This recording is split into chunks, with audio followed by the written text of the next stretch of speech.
Hello and welcome to BuzzTV's The Daily News. Welcome.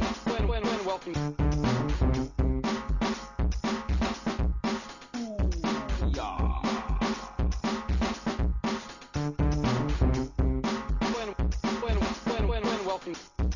Daily News. Daily News. Hello and welcome to 3D Buzz, the Daily News for October 11th of 2007, brought to you as always by Side Effect Software. I'm Terry. We're going to jump right into some entertainment news. Salvation reboots The Terminator. Warner Brothers has acquired North American distribution rights to Terminator Salvation. The future begins, triggering an early 2008 production start for a film that seeks to reinvent the cyborg saga with a storyline to be told over a 3-film span. The movie is expected to reboot the franchise with a story set in the future during the all-out war between Skynet and humankind. Planned release for Terminator Salvation is summer of 2009. Land of the Lost movie gets greenlit. Universal Pictures has given a green light to a comedic take on the sci-fi TV series Land of the Lost starring Will Ferrell, which begins production in March. Ferrell had been attached to the Land of the Lost for several years. The adaptation by Chris Henchy and Dennis McNicholas, odd name, revolves around a disgraced paleontologist, his assistant, and a macho tour guide who find themselves in a strange world inhabited by dinosaurs, monkey people, and reptilian sleestacks.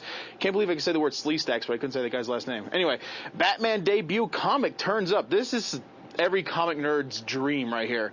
A near-mint copy of Detective Comics number 27, the pre-World War II comic featuring the debut of Batman, was recently found in an attic and sold to a local collector. The comic is considered to be the second most valuable comic in the world and can fetch up to $500,000. The only comic that's considered more valuable, of course you guys should already know this, is Action Comics number 1, in which Superman makes his first debut. Collector Todd McDevitt said that Batman issue he had bought is worth about $250,000 because it's not in perfect mint conditions, but it's near mint. But he won't say how much he paid for it or who sold it to him. Experts estimate there are about 20 to a few hundred copies of the Batman debut, and McDevitt's comic now sits safely in an airtight bag in a bank vault, which is very sad. I kind of wish he put on display. Anyway, Stephen King's Buick 8 gets a go-ahead. Toby Hooper, will direct the big screen adaptation of Stephen King's novel From a Buick 8, Variety reported. From a Buick 8 centers on a mysterious Buick stored in a state trooper's barracks. After one of the troopers dies, his son becomes obsessed with a mysterious vintage automobile. Moving on to gaming news, Gears of War art director directing the Thundercats movie.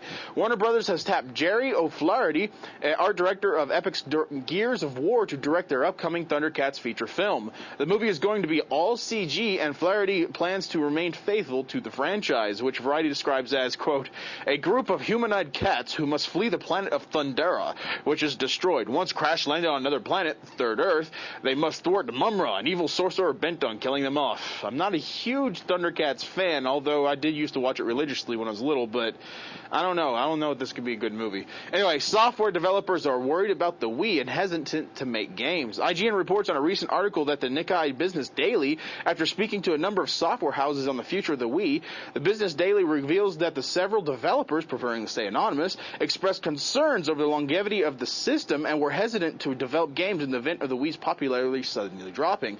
Apparently, they were concerned that the Wii is truly just a fad because lately the Wii sales have went down.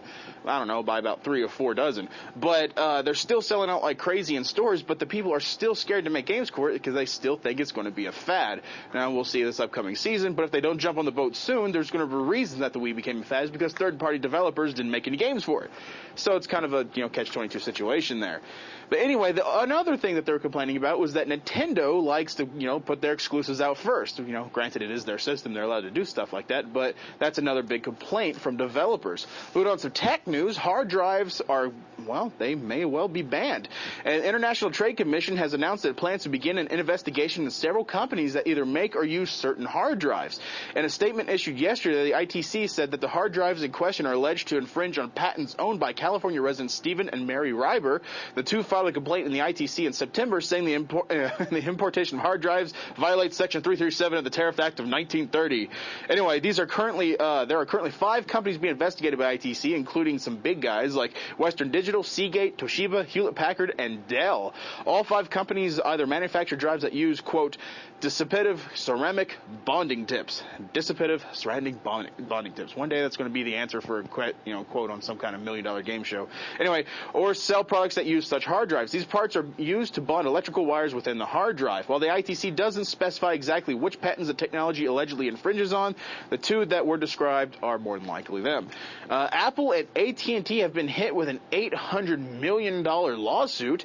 Yet another class action lawsuit has been filed against Apple and AT&T, targeting the 2 companies' practices when it comes to the iPhone. Extremely similar to the suit filed a week and a half ago, California resident Lucy Rivello and Washington resident Paul Holman have accused Apple of entering in an unlawful agreement with AT&T that ultimately caused the 2 companies to commit a number of illegal acts.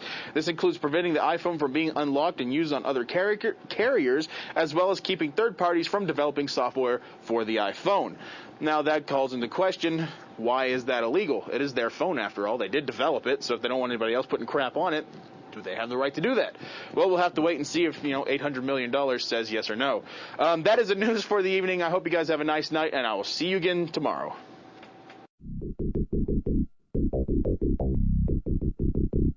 It seems some sort of activation key or input is required. Hello and welcome to BuzzTV's The Daily News. Welcome.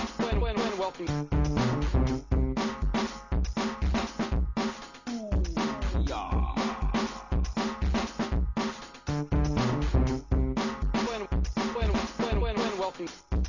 Daily News. Daily News.